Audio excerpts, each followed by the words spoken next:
Hi, welcome to the channel. My name's Kieran. How you doing? So for this video, I'm gonna be describing the top 8 things that upset me deeply. This video was kind of inspired by like the likes of Big Tug and Brandon Rogers, who both made similar videos, but in the words of Picasso, good artists copy, great artists steal. So here we go. Oh God, I'm gonna need my notes for this. This is gonna be so fucking scuffed for a YouTube video. All right, so number 1 is Balenciaga. When I saw the Balenciaga Croc heels pop up on my Instagram feed for the first time, I laughed until I cried for the first time in my life. So then I decided to look at other Balenciaga products, and then immediately got pissed off. Look at this thing, look at this thing, look at all these things, they're all trash. And the worst part is that the shit that isn't trash is way too overpriced. I don't know how or why this company keeps on existing. I hate them. And I'm not even gonna talk about the Fuck.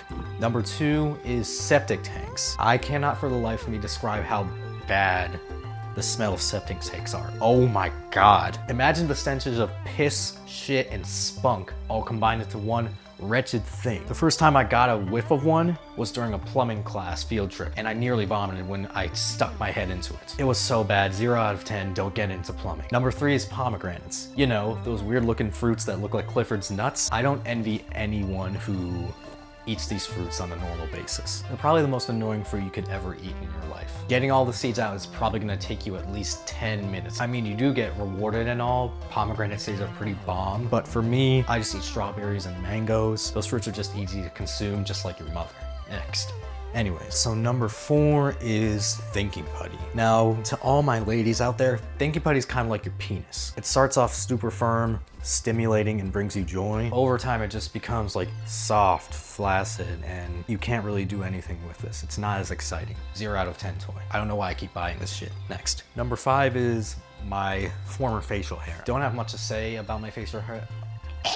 I don't have much to say other than it makes me look more depressed and lonely than I already do without it. Also, I have to live with this for the rest of my life, and shaving stuff can be pretty expensive for a broke college student. Thanks, Dad. Number 6 is pop country. Just a horrid bastardization of 2 very different genres, combining the worst parts of pop with the worst parts of country in my opinion. Most of this genre consists of wannabe cowboys singing over a 4x4 kicking snap beat. If we're driving down the highway at 80 miles per hour and you decide to play Ken Brown, I'm pulling the fucking e-brake. I cannot deal with that shit. All right, number 7 is my scapular winging. Now, what is scapular winging, I hear you asking? Scapular winging is a condition where your shoulder blade sticks out of your back instead of lying against it.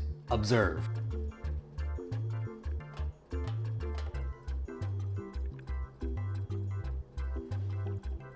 That is not normal. And I tried to fix it and nothing really works. Luckily it doesn't hurt at all, but now I'm going to have to live with it until I die alone at 40. All right, last but not least, at number 8, we have self-help books for 2 reasons. Over 99% of the information you read in these books is just old information rehashed to sound new. There's a Mark Manson video that goes deeper into the topic, but I'm not really gonna talk about that because I wanna get into the second reason, which is I ain't reading all that. A while ago, my dad emailed my brother and I a tweet of like this picture showing like 12 must-read self-improvement books for your 20s. And I immediately glossed over it because I know how I work. I'm just going to read like 10 pages of the first chapter and then put it in the shelf and then forget about it for a few months later and then start reading it again. That's how I work with these books. I'd much rather spend my time and money on books I'm actually gonna finish, like A Court of Mist and Fury and House of Sky and Breath. I remember some things from those books, the story included. All right, so that's it for the video. Please subscribe. I want to get 1,000 subs sometime in the future. Thank you. Much love.